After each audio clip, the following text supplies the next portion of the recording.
Hey, this is Joe with Right Home Inspections again, doing another video here in Forest Lake.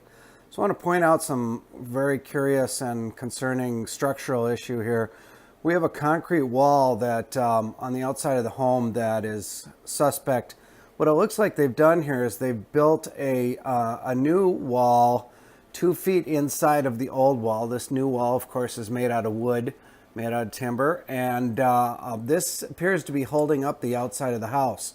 So what it seems like is the outside of the house, the rim joist may be rotten or the outside wall is collapsing, and they built this new wall on the inside, which is holding up the side. But there's some concerns with that because, as you can see, the beam that they built here is bowed in, and the support column is bowed in, and the whatever it's sitting on here, which is a reinforcement of the foundation, is broken because of the weight of this. So there's a whole cavity in behind this wall that is left behind from whatever structural support they've added to this, but it's definitely leaning and very suspect.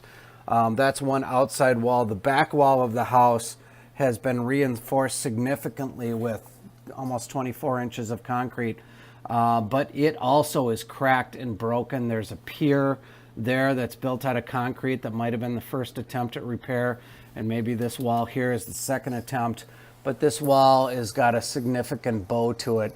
So all four walls on the outside of this house are either bowing in or bowing out, and add this to the broken floor joists and the dry rot in the floor joists, and you end up with some significant structural concerns and weaknesses.